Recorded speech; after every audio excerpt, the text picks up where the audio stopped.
Kita baca dua ayat surah Semud, ayat 6 dan ayat yang ke-7.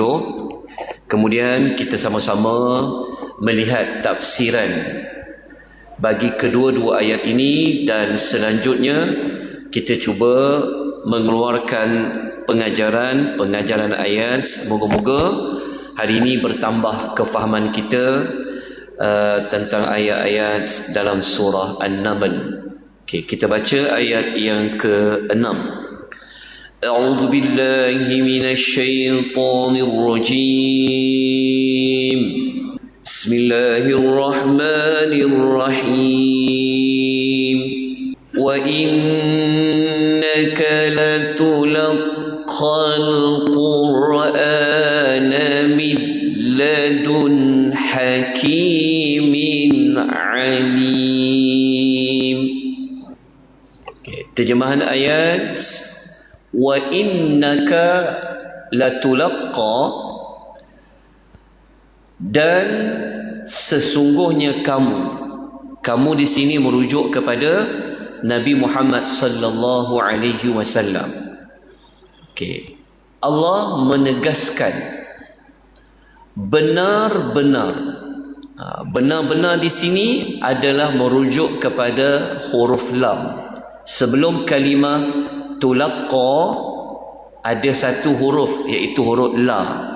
Huruf la di sini adalah merujuk kepada huruf yang mengertikan penegasan. Jadi ada berapa penegasan? Ada dua. Satu dekat kalimah inna, satu lagi dekat la. Okay.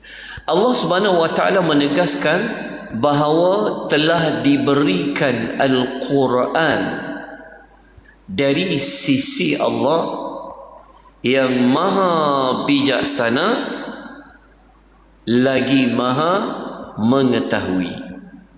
Jadi ayat yang ke-6 ni, Allah Subhanahu wa taala nak memberikan berita gembira kepada baginda Nabi sallallahu alaihi wasallam. Dalam masa yang sama Allah Ta'ala nak mengagungkan Al-Quran. Dalam masa yang sama Allah Ta'ala nak membuktikan bahawa Nabi SAW ini adalah Rasulnya. Okay. Dalam ayat ini sedikit waktu kita perlukan untuk menerangkan apa maksud tulaqqa. Tulaqqa ni dalam bahasa perbualan kita biasa kita sebut tentang talaqi. Jadi kalau orang yang belajar Quran selalu diingatkan, kalau nak belajar Quran kena bertalaqi dengan guru. Mana dapat istilah talaqi? Ayat yang ke-6 ni. Jadi apa maksud talaqi? Dalam Tafsir Al-Misbah menerangkan perkataan tulaqqa adalah berasal daripada kalimah laqqa. Apa maksud laqqa? Iaitu bertemu. Menjadikan sesuatu bertemu dengan sesuatu yang lain. Jadi berdasarkan ayat ini, kita mengetahui bahawa Allah telah menjadikan Nabi ini bertalaqi. Maknanya Nabi ini dia bertemu. Dia bertemu dengan siapa? Tentang Al-Quran. Kita semua sedia maklum bahawa guru Nabi SAW dalam Al-Quran adalah Jibril. Tetapi kita pun tahu Jibril pun menyampaikan daripada Allah Subhanahu wa taala. Okay. Jadi berdasarkan kalimah tulaqqa ini, dalam Tafsir Al-Munir ditafsirkan bahawasanya memberi erti bahawa Nabi SAW ini benar-benar dia dapat Quran, dia belajar Quran daripada Allah yang maha bijaksana lagi maha mengetahui. Okay. Kenapa Allah Ta'ala perlu, ataupun apakah sebenarnya hikmah Allah sebut namanya ada dua kan? Apa dia nama dia? Hakim dengan Alim. Okay. Antara hikmahnya dua nama tadi ni, dalam Tafsir Al-Misbah mengatakan isi kandungan Quran yang Nabi talaqi, Nabi bertemu dengan Jibril, Jibril baca, Nabi dengar, Nabi baca, Jibril dengar kembali tadi tu, adalah menunjukkan bahawa Al-Quran itu bukan satu kitab yang biasa, tapi satu kitab yang penuh dengan hikmah, penuh dengan kebaikan, penuh dengan manfaat. Tak ada yang tak berfaedah. Dan Al-Quran mengandungi banyak pengetahuan. Sebab tu Allah sandarkan Quran itu dari dia yang hakim lagi alim. Okay. Jadi Al-Quran ini kita dapat kesimpulan daripada ayat yang ke-6. Okay. Pertama, di sini kita dapat maklumat bahawasanya kalau nak belajar Quran memang elok dipelajari secara bertalaqi dengan guru. Maksudnya kena duduk berdepan dengan guru. Kena tengok bagaimana guru itu dia membaca. Kena tengok raut wajahnya, mulutnya, supaya benar-benar dapat bacaan yang betul. Tapi zaman sekarang mungkin dah boleh buat secara online. Tapi kena tengok muka guru dia lah. Itu yang paling terbaik dalam belajar Al-Quranul Karim. Kesimpulan yang kita dapat daripada ayat 6 tadi, sumber Al-Quran adalah dari Allah Subhanahu wa Ta'ala.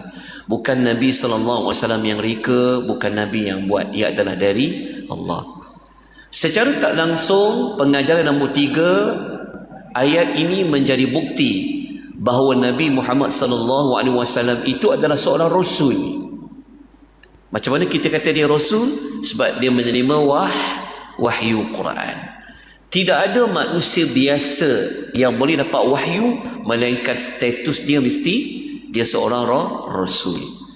Nombor 4, berdasarkan dua nama Allah yang hebat, Hakim dengan Alim tadi, membuktikan bahawa betapa agungnya dan betapa mulianya Al-Quranul Karim. Dan yang terakhir, Al-Quran penuh dengan hikmah, penuh dengan ilmu pengetahuan. Baik, kita lanjutkan ayat yang ke-7. Okay, ayat nombor 7 ni, ibu-ibu, ayah, tuan-tuan, perempuan, kita akan masuk fasa-fasa ayat berkenaan dengan kisah Rasul.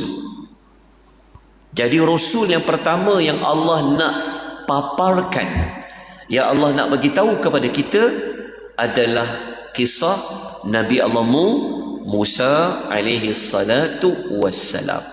Bermula ayat 7 sampai ayat nombor 14. Maknanya minggu ni kita akan baca ayat-ayat berkenaan dengan kisah Nabi Allah Musa. Mesti ada hikmah. Kenapa Nabi Musa letak terlebih dahulu? Kalau ikut sejarah, Nabi apa dulu sepatutnya? Nabi Lut. Kan, sebab Nabi Lut datang dulu dia dengan Nabi Allah Ibrahim. Tapi kenapa Allah letak kisah Nabi Lut ayat nombor 54? Ayat 6 tadi bagi tahu Allah itu hakim, mesti ada hikmah. Kenapa Allah pilih Nabi Musa, Nabi Daud, Nabi Saleh, Nabi Sulaiman, Nabi Lut? Jawapan tu ada pada ayat nombor 6 tadi. Mesti ada hikmah. Kerana Quran datangnya dari Allah yang hakim lagi alim. Maknanya Allah nak bagi ilmu kepada kita tentang kisah-kisah para Nabi ini. Baik, kita mulakan kisah Nabi Allah Musa alaihi salatu wassalam. Jadi sebelum saya mulakan, kita kena tahu fasa-fasa perjalanan kehidupan Nabi Allah Musa. Nabi Allah Musa ni kalau kita himpunkan ke semua kisah baginda alaihi salatu wassalam, ada 6 fasa. Fasa pertama daripada fasa Nabi Allah Musa lahir sampailah umurnya matang, kemudian dia berkahwin.